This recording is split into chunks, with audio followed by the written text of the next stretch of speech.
Hey BookTube, this is Friday Reads.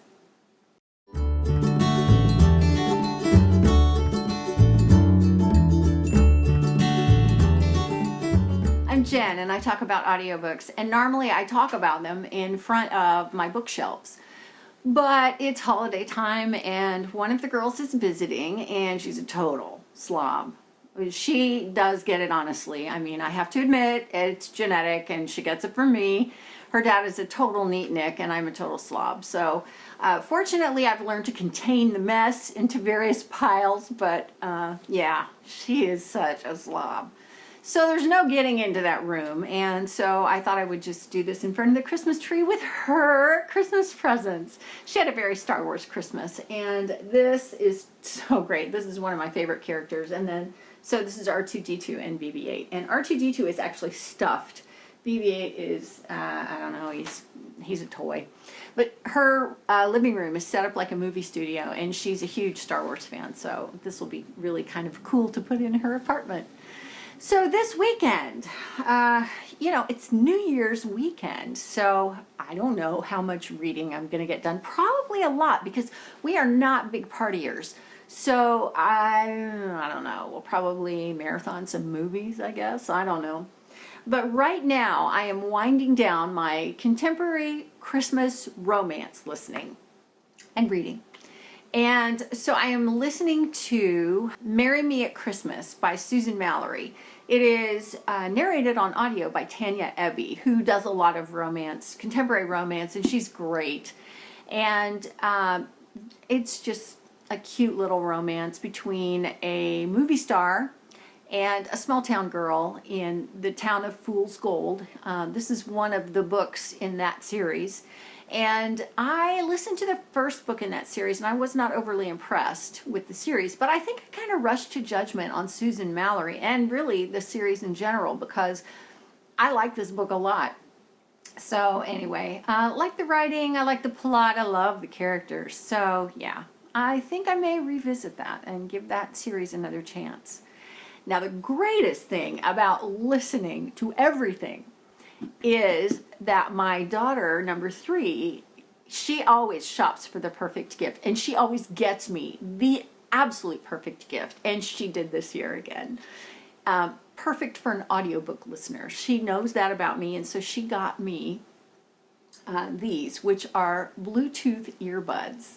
You put them around your neck, you put the earbuds in, and you walk anywhere you want. And you know what? I don't have to have earbuds in that I'm connected to. I used to have to put this in my pocket and run the cord like up through my clothing, because it would catch on everything, and this is the greatest thing ever. So my kid is a genius. She gets it from her dad, believe me. So I've been able to walk around the house completely hands-free and not have to have cords everywhere. It's been great. So I'm listening to that. And then on my iPad, I can't ever remember the name of this book, but I am reading Christmas with You. It is a Christmas in New Zealand romance, Due South series, book 4 by Tracey Alvarez. And I picked this up because, you know, here in the northern hemisphere, it's winter time. So Christmas tends to be cold. And I thought it might be kind of fun to read a book about Christmas down under, you know, where it's summertime and warm. That's kind of a foreign concept to me. Although I have to say, if I lived somewhere south, you know, like Florida or the Caribbean or Arizona or Texas, or how many places can I name off? You know what I mean? It wouldn't feel odd at all. But yeah, it's just kind of very different from me. So I thought it would be fun to wind up all this Christmas listening with something a little different. So it's a cute story about a girl who is kind of bah humbug about Christmas. And so, yeah, it'll be fun. Nice little romance.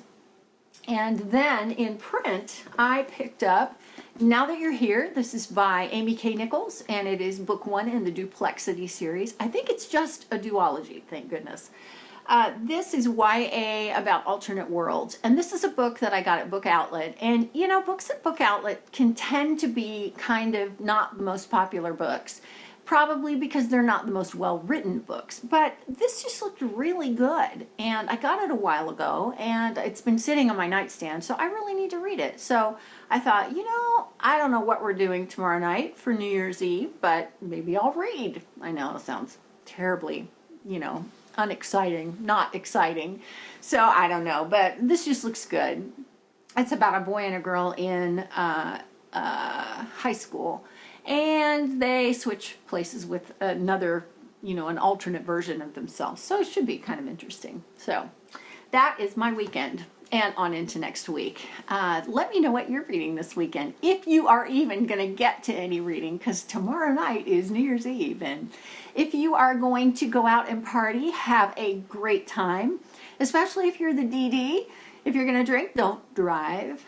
And yeah, I always have to say that. Doesn't everybody have to say that? It's like, public service announcement. But yeah, have a great turning of the new year. And I will see you after that. I'll see you next year. So take care. Have a happy new year. And thanks for watching.